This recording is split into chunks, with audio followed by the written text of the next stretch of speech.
first pick. Alrighty, welcome to another episode of On the Clock, the amateur baseball and MLB Draft podcast. I'm Jared Perkins. That's Tyler Jennings. We have an awesome guest with us today, Marek Houston out of Wake Forest. Marek, how are you doing today? Doing great. I mean, I'm glad to be here. So, yeah, we're excited to have you on. I've been following your journey for quite a bit. I know both of us have seen you in live looks out at Wake Forest. But for the viewers who don't know you, just take us into your journey through amateur baseball and kind of how you got where you are today. yeah. So I came from a military family. So I mean, growing up, played all over the place. I was born in Texas. From what I remember, I played Little League in Virginia, Charlottesville, Virginia, and then moved to Venice, Florida, where it kind of all happened. I moved right before my high school and got set up as a great baseball state. I mean, there's nothing better than Florida with baseball. So I was in a good spot. Great high school coach. Great high school. A lot of history. I think they won like 4 state championships like the years before I got there. We won my freshman year, and I mean it was a great spot. But yeah. That's awesome. Just take us into, because I think one of the biggest things for baseball, right, is routine. So what was it like having to move around constantly and kind of develop new routines wherever you go? Yeah, so I mean, I kind of just went with the flow. I mean, at a younger age, it's just baseball. You're out there playing the game, having fun. My dad, my brothers were always there. I got 2 younger brothers. They were always there. So I mean, I'm always playing baseball with them, hitting in the cages with them. I mean, my dad's throwing BP and all that. It was just kind of the same thing wherever I went. Was with my brothers. Nothing changed. It was the same game. Met some great friends along the way. I still keep in touch with some guys from Virginia that I'm super close with. And I mean, yeah, I talk to them all the time. It's kind of crazy how many people you meet with this game. But yeah, I just kind of try and stay consistent. My brothers are always been there. They're working as hard as I am. So, yeah. I love it. I know you had some good summer experiences this year as well, so I'll turn over to Tyler because I know he caught you at some of those. Yeah, the first thing I do want to ask you, though, is the transition from freshman year to sophomore year. Because you obviously had your struggles your freshman year, but as a sophomore, you really broke out in the ACC. So kind of just tell me what changed for you going into your sophomore year that really led to this breakout? Yeah, so I kind of took that summer and just took it. Like I said, I'm gonna have fun. I'm gonna use it as like a process to get to where I want to be the next year, my sophomore year, and that's kind of happened the way. I mean, we wanted it. Matt Wessinger. I mean, I go to him for anything hitting wise. He had some things he wanted to change in my swing, and I took that summer to just kind of work on that. And it went really well. Going into my sophomore year, and we saw some big changes that fall. So, I mean, it just kind of helped me stay with the process. I remember my freshman year is kind of tough, but it was a good learning process. Just going from being frustrated and then changing my mindset to being it's a process, and I'm going to get to where I want to. And that's kind of how it happened. Just trusting the guys I got around me, trusting in Wes and trusting in myself. I love that. And then obviously this summer, you go to USA, you do very well on the Cape with Bourne. With that USA experience being, in my opinion, the best shortstop that was there personally, what was that like? Any experiences that you specifically had that stood out to you, and anything like that really just blew you away from the summer? Yeah, no, that was an awesome experience. I mean, I think since growing up, I think that's something I've always wanted to do is be at USA Baseball, be a part of that some kind of way. And that was kind of one of my goals, and it came. I mean, it happened, and I was so excited about it. Definitely didn't take that for granted. I think the best part of that, honestly, was playing that team. and playing with those guys, with that high level talent and with those coaches is just kind of, it gives you a different perspective and like just a different team environment with those high level players. So Like that. And then obviously this year, I think the biggest thing for your profile last year was obviously the power wasn't there. But I've heard that you've added some weight, you've added some muscle, and there's some power uptake in there as well. So, is that true? I just want to make sure before I go out there Sunday for the scrimmage. yeah. Definitely. I've heard that. Kind of just taking it by like, what can I get better at? And that was the power, like you said. And so, I mean, I've been working hard. Gained about 10 pounds. I was probably like 194 all of last year during the season and in the fall. And then this year, I'm already up to 205, 207. So, I mean, working hard on that nutrition wise. And I got great resources here at Wake Forest that are helping me do that. So, I mean, I definitely took that and ran with it, said, I'm going to get on top of that and whatever can make me better, that's what I'm going to do. So, Gotcha. And then last question for me, but your defense is definitely the biggest part of your game. I would probably say that you're a Gold Glover at the next level, should you make it. What's the routine like for keeping up that kind of defensive prowess? yeah. So, I mean, I don't know what it is about defense, but it's always been, I think, the most fun almost. I think it's just come so natural to me.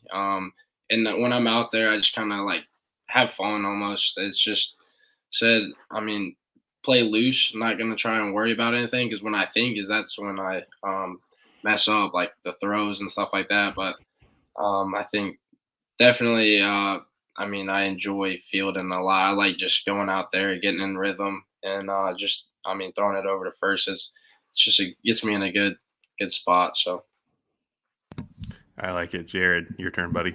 Yeah, so I like to focus more on the human side of things sometimes because like there's so much that makes the person besides the baseball player. So, what are some of your passions away from the game that kind of really help you set yourself apart from your performances, good or bad, on the field? yeah, so there's a lot of things I like to do. I just want to. The thing that comes to mind is like my brothers. I like Mm. spending time with them. My youngest is actually coming up here for a weight camp, so excited for that. Show him around and just get to see him. I don't get to see him that much. He's baseball or he's playing baseball. He's playing football right now, so get to catch up with him and show him around Wake, and he'll have a great time. But I mean, yeah, um, growing up with them, it's always been a competitive a household. Playing ping pong, we got like air hockey in the house. It's just like anything you can think of. We're competing every single day, and I mean, man, I miss them, and can't wait to see them. So. Yeah, I love that. You kind of answered this second question. Just seeing how close your family is, I have to imagine this is part of your answer. But who are some of your mentors, not just in baseball but in life? I gotta definitely say my parents. I mean, they put me in the best position for success, and Yeah. that's what they've said. That's what they always said they wanted to do, and that's exactly what happened. And I'd also say big mentor for me is Coach K. He was my high school. He was our assistant coach in high school, but he kind of the second I got there, he kind of recognized my talent and my and he just, I mean, did anything he could with me. I mean, he made me kind of the infielder I was. He's an infield specialist. I just remember going to the practice field after practice. He's got this stick above my head, keeping me low so I stay in my legs. And I was probably about like 13, 14. And um, yeah, I mean, he's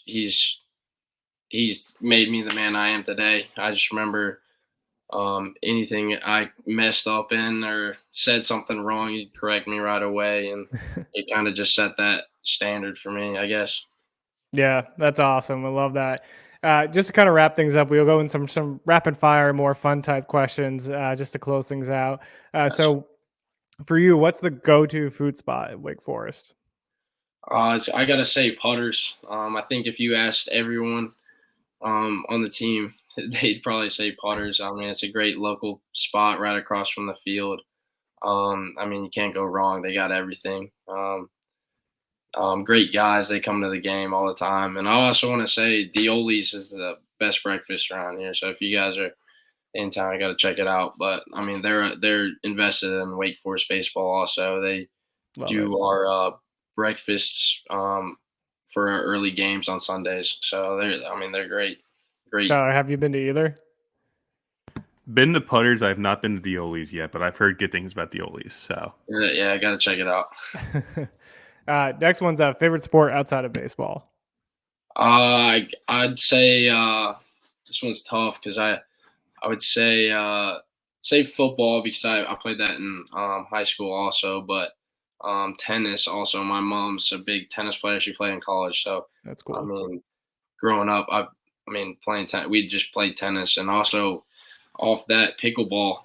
It's a big thing now in Florida, and I mean, playing with my family pickleball, gets very competitive, and it's probably one of my favorite things to do. So, like those pro pickleball tournaments are coming across my Instagram feed, and they're like super intense. Yeah, those are intense for sure. I would usually ask the position player's favorite home run you hit, but I got to ask your favorite defensive play that you've made so far in your career. Ooh, I think this one. I don't know why this one came to mind, but I don't think anyone would have thought this. But I remember my freshman year, kind of first couple games. I think we were playing Binghamton or something. Mm-hmm. Rhett Lauder on the mound. It was still kind of early on. I didn't know if I was going to play or not, but I was out there nervous as can be, and I think it was a ball in the hole, backhand, and runners on second and third. If I didn't make the play, 2 runs scored, changes the game kind of, and it was just kind of a simple play, but also like a big play. So it was just a backhand in the hole, throw it over to first. Love it. That's awesome. The next question I ask is, so for you, build your shortstop Mount Rushmore. So 4 guys that you like looked up to or your favorite guys to watch. Yeah. First off, I think of Dansby Swanson. Kind of. I remember watching him in college. It was just kind of that age where College World Series was on the TV and he was the star. So I followed him. I also want to say recently I like Tatis, just the energy he brings and the way he swings the bat I think is different than a lot of guys. And he's fun to watch. So love it. We get a lot of Dansby Swanson. I've noticed.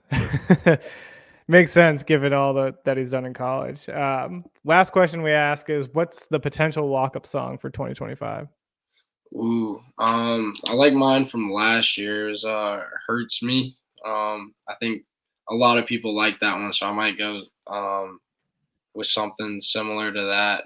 Maybe even do that again, but I like it. I love it. Marek, we can't thank you enough for taking the time to join us on the Clock. We're going to be wishing you nothing but success this year and into 2025, and we'll be watching, man. Thank you. I appreciate it.